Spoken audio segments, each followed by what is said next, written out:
प्रेम सकल हो भाव अटल हो, प्रेम सकल हो भाव अटल हो, मन को मन की आशा हो, बिना बोले जो व्यथा जान ले, बिना बोले जो व्यथा जान ले, वो अपनों की परिभाषा हो। हेलो स्टूडेंट, आज मैं आपको फिर से जयशंकर प्रसाद की कामायनी के श्रद्धा सर्ग के व्याख्या भाग लेकर आई हूँ, जिसे मैं आज 8वां और 9वां आपको बताने वाली हूँ। 8वां है, इसके पहले जो उपरोक्त था वो मैं बता चुकी हूँ आपको। आप मेरा वीडियो देखें। अब आज मैं 8वां बता रही हूँ आपको।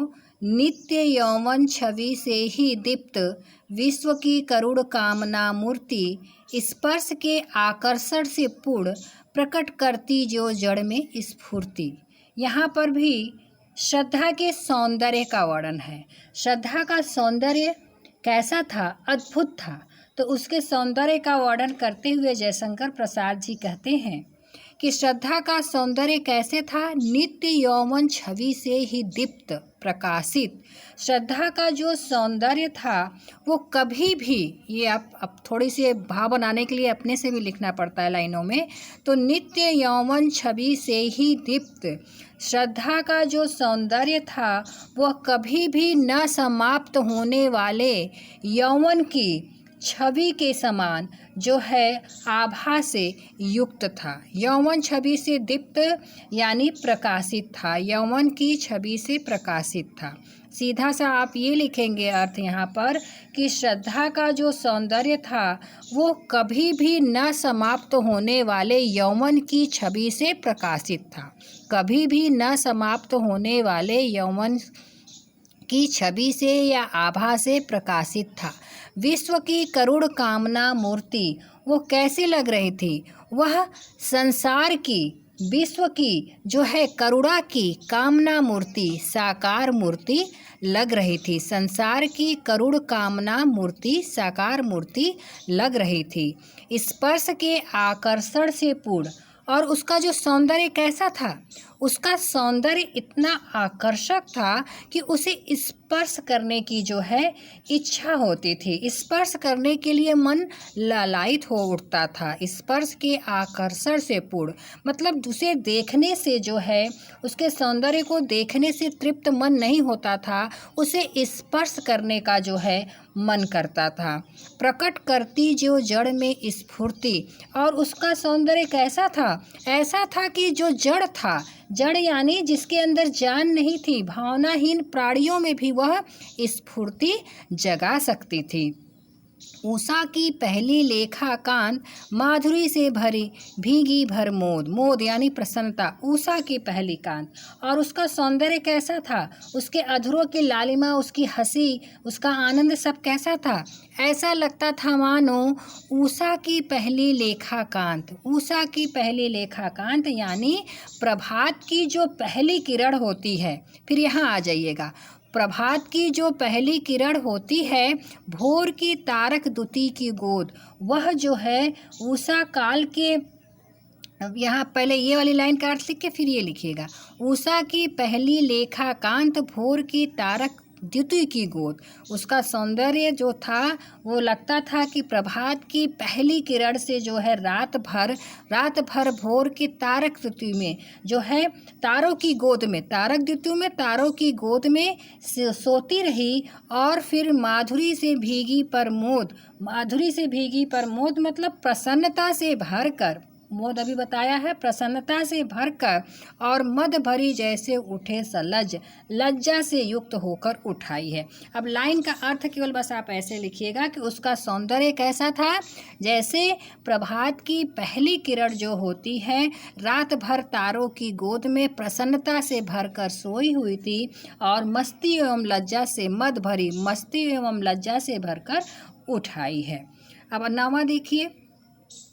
कुसुम कानन अंचल में मंद पवन प्रेरित सौरभ साकार, रचित परमाणु पराग शरीर खड़ा हो ले मधु का आधार। अब यहाँ पर जो मनु के पास श्रद्धा खड़ी हुई थी, तो कैसी लग रही थी। मनु के पास श्रद्धा खड़ी थी तो वो कैसी लग रही थी, उसी का वर्णन यहाँ पर किया गया है कि मनु के पास खड़ी श्रद्धा कुसुम कानन। पहले आप भाव ये बना लीजिएगा कि मन प्रसंग में लिखिएगा कि मनु के पास खड़ी हुई श्रद्धा ऐसी लग रही थी कि ऐसा लग रहा था कि उसके शरीर से भीनी भीनी सुगंध आ रही है।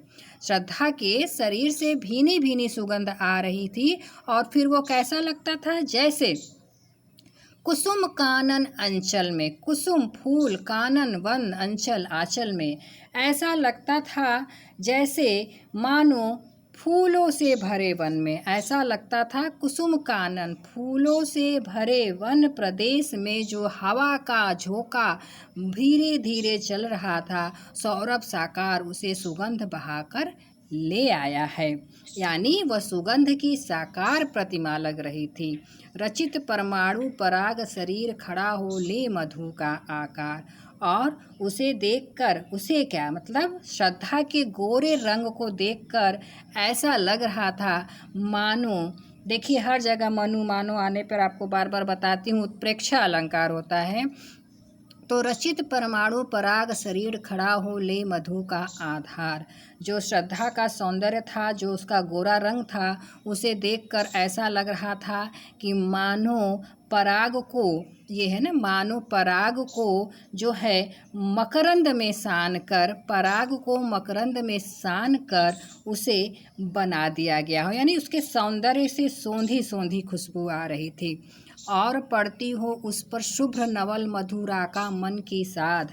मधुरा का यानी बासंती पूर्णिमा, शुभ्र स्वच्छ आप जानते हैं। और पड़ती हो उस पर शुभ्र नवल, और उसका जो सौंदर्य था उसके शरीर पर मानो पड़ती हो शुभ्र, ऐसा लग रहा था कि पूर्णिमा की उज्जवल चांदनी जो है पड़ रही थी। मधुरा का हो गया बासंती पूर्णिमा, तो उसका सौंदर्य ऐसा लग रहा था, क्योंकि वो गोरे गोरे रंग की थी, तो उसके सौंदर्य को देखकर ऐसा लगता था कि बासंती पूर्णिमा में जो है उसके उज्जवल सरोवर पर चांदनी जो है फैली हुई थी। शुभ्र नवल उज्जवल चांदनी फैली हुई थी। मधुरा का मतलब बासंती पूर्णिमा।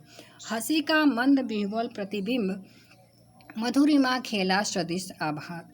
और हंसी का मंद विह्वल, हंसी का मंद विह्वल यहाँ पर सॉरी,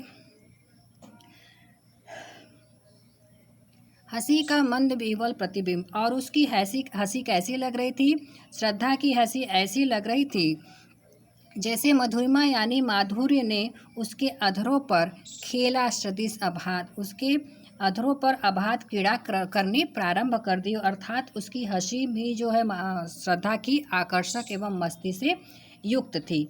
एक बार अर्थ देख लीजिए, कुसुम कानन का हो गया ना, फूलों से भरा वन प्रदेश। इसी तरह आप इसको यहाँ से शुरुआत कर दीजिएगा कि मनु के पास खड़ी श्रद्धा कैसी लगी थी, इसी का इसमें वर्णन है। धन्यवाद। आगे फिर बात।